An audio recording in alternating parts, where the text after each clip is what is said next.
انطلقت إدارة مشاريع بني مصعب في زيارة ميدانية لمتابعة سير العمل في مشاريع البنية التحتية. وأثناء مرورنا عبر طريق مديرية الجعفرية، نحن في مديرية الجعفرية منطقة شخبة في محافظة شهدنا لوحة تاريخية تكتب بعرق الرجال وإصرارهم على البناء. رأينا من يرص الأحجار، ومن يشيد الجدران الساندة، ومن ينقل الصخور على كتفيه. مشهد حي يجسد التعاون والتكافل والإيمان بوطن يستحق التضحية.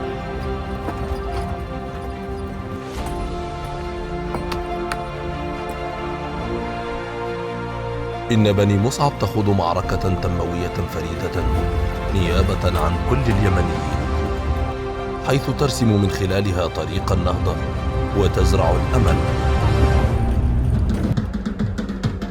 وعند وصولنا إلى بني مصعب كان في استقبالنا جمع غفير من الأهالي الذين استقبلونا بترحاب حار.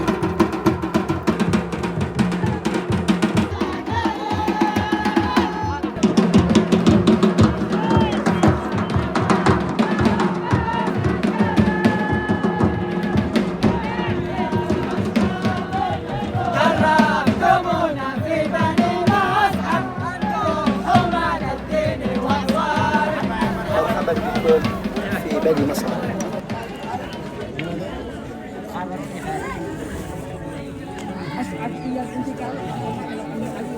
لا أنسى أني أشكر المواطنين والمبادرين جميعهم الذين اخترعوا أشكالهم بأيديهم، ولكن قلوبنا معكم ونحن معكم حتى تصل الطريق إلى آخر نقطة إن شاء الله في بني مصعب.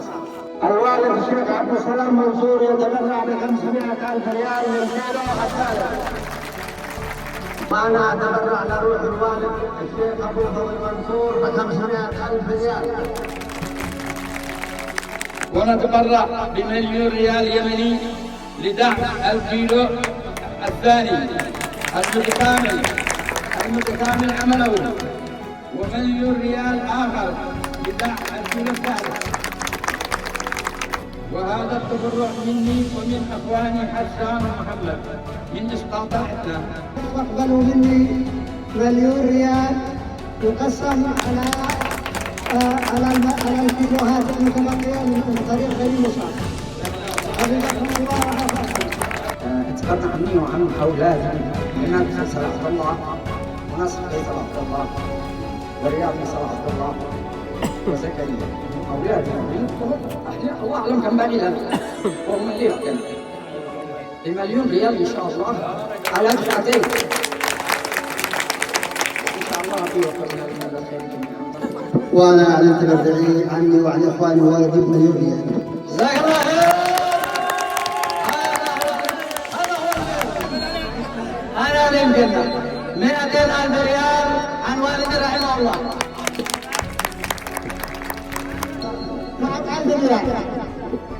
الشيخ تبرعي 100,000 ريال.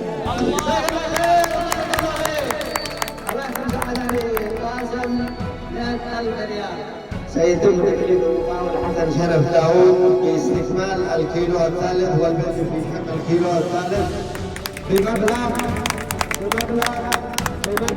ايوه كم 10 مليون. شهادة تكريم من السلطة المحلية واللجنة المجتمعية.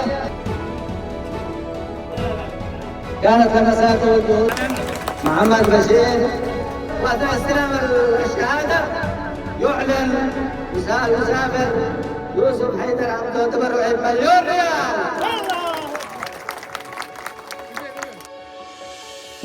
الأخ صالح حسن حسام ولديه تكريم خاص للمقاول الشرفي بالتليفون. ونختم كلامنا هذا بأن الحمد لله رب العالمين الذي وفقنا وجمعنا على تنفيذ ونجاح هذا المشروع. والسلام عليكم ورحمة الله وبركاته.